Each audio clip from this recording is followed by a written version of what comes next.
Ezra Shabot, ¿cómo lees el conflicto hasta el momento? Te mando un gran abrazo, querido Ezra. Hola, ¿qué tal, Luis? Buenos días al auditorio.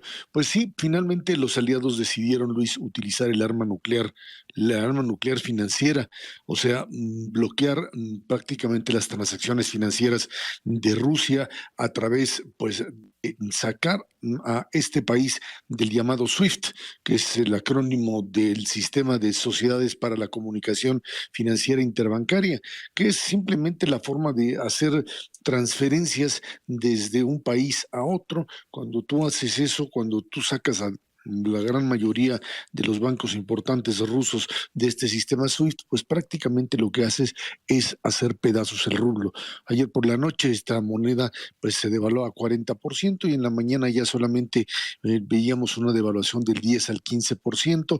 Los rusos tratan, por supuesto, de defenderse de este modelo especulativo, pero finalmente se trata de un golpe que le pega durísimo a lo que podríamos llamar el mecanismo de comercio, pero que de una forma también importante daña a lo que sería también la propia economía occidental. Estamos ante un choque que no tiene precedentes desde la Segunda Guerra Mundial. Estamos ante una situación en donde Rusia tiene, como ya lo decías, la posibilidad de dañar también económicamente a Occidente, y en donde el tema de pues materias primas, fundamentalmente trigo, el tema del gas, el tema del petróleo, pues es algo que está allí como un interrogante sobre qué es lo que puede suceder con la economía mundial en los próximos días y meses. Lo cierto es que lo que para Rusia era una operación militar, y así fue como la definió en sus primeros momentos, se trataba de, pues eso, un operativo para deshacerse de lo que ellos llamaban esta banda de drogadictos y neonazis, dado que pues consideraban que no tenían ningún tipo de capacidad real, los descalificaban,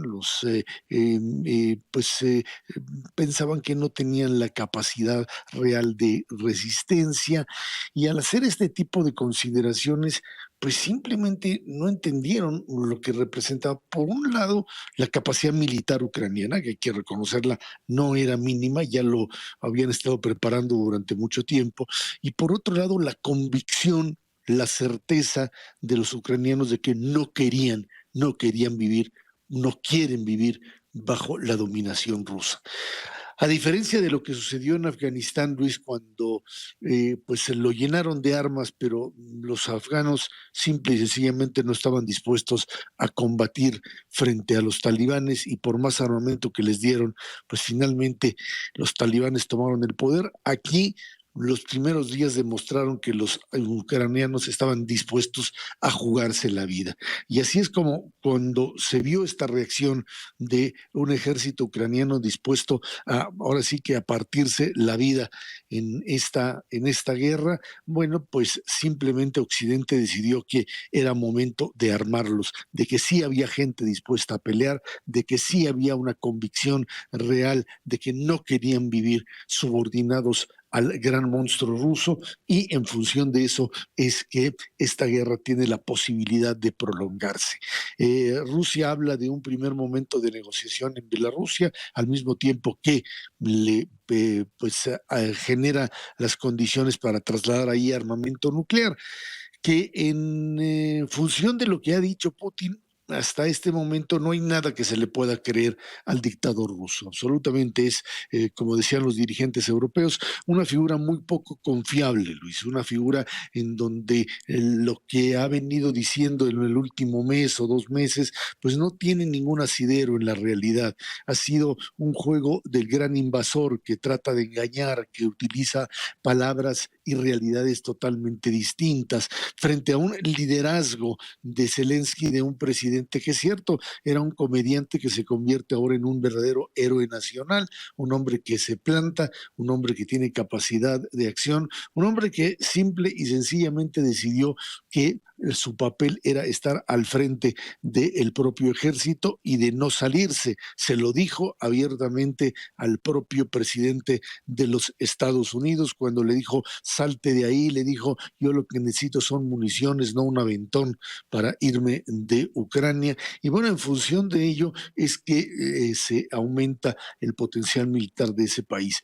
¿Qué va a pasar? No lo sabemos, pero si la operación, como todo apunta, esta operación militar, esta guerra, continúa por un largo tiempo, la economía entrará en lo que podríamos llamar esto, economía de guerra, recesión en unos lados, industrias de guerra que tienen un gran impulso, la amenaza permanente del ataque nuclear que está allí, que pueden decir que es un distractor, pero Rusia tiene la capacidad de hacerlo y tiene sí a un demente allí en el Kremlin.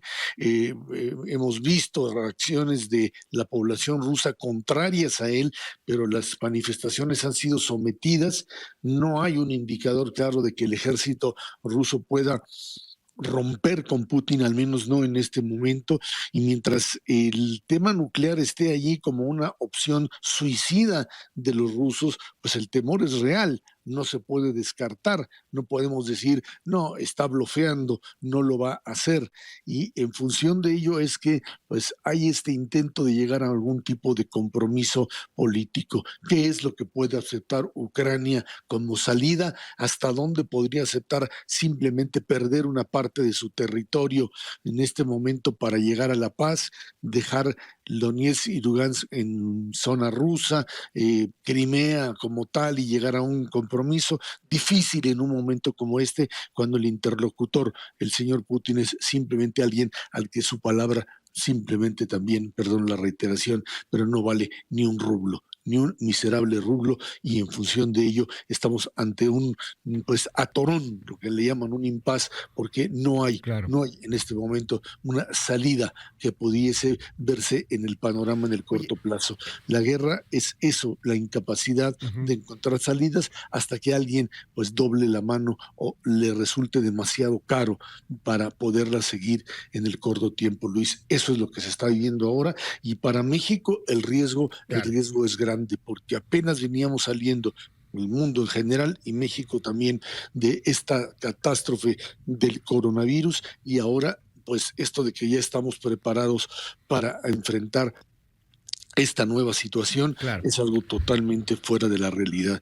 Una guerra prolongada sería verdaderamente terrible en función también de las carencias que tenemos y de lo que esto implicaría en Claro. términos de inflación y de falta de recursos, Luis. Oye, dime algo, Ezra, ¿cómo ves el tema económico así en corto plazo? Veo por ahí quien está hablando ya de que el barril puede rozar los $120, el barril de crudo.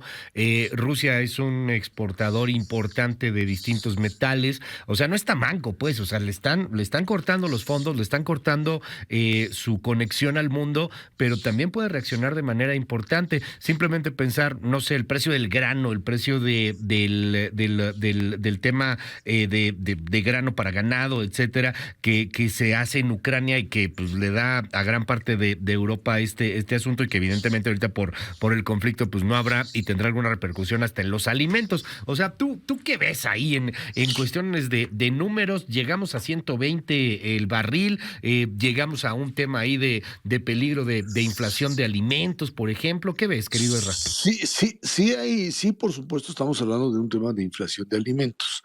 No hay ninguna posibilidad en el corto plazo de tenerlo. Eh, Otros países pueden comenzar a generar, ante la ausencia de la competencia ucraniana y rusa, el tema de alimento para ganado y el tema en general de trigo, pues estaría siendo producido en otros lados. Los que han tenido fundamentalmente Estados Unidos, Canadá, etcétera, tienen la capacidad de aumentar producción, no para cubrir la demanda mundial, pero sí, pues un poco otra vez el escenario de la Segunda Guerra Mundial, en donde pues América se empieza a convertir en buena medida en ese productor, y otros países también, por supuesto, de Europa, a aumentar ese tipo de producción, pero no te da para eso. Ahí sí tienes un problema serio.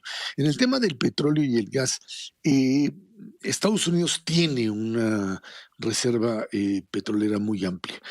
Estados Unidos detuvo la producción de shale gas, del gas de lutitas, durante mucho tiempo, del petróleo, en función de una sobreproducción de petróleo. Rusia tiene el 10% de la producción mundial de petróleo.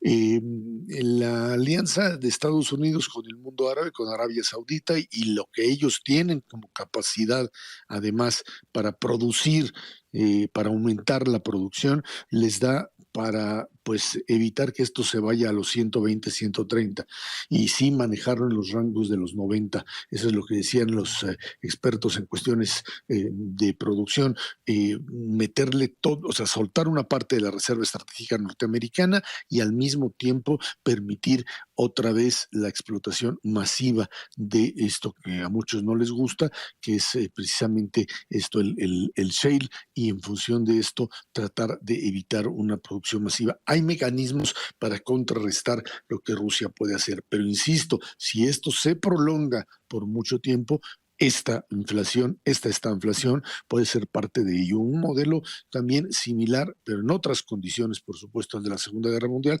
con una economía globalizada, con mayores demanda, y esto sí también con una amenaza nuclear, insisto, que esto sí te puede generar todavía un, digamos, pánico mayor en términos de consumo y de la necesidad de evitar una escasez, que en el momento en que se produzca, pues el pánico puede ser todavía mayor que el que tuviste hace pues más de Claro. medio siglo, Luis. Querido Ezra, muchas gracias. Te seguimos en tu red, ¿cuál es? Bueno, perdón. Te Ya no seguimos te en vi. tu red en @zshabot. Perdón. Muchísimas gracias. Gracias, querido Gracias. Ezra. Muy buenos Gracias. días.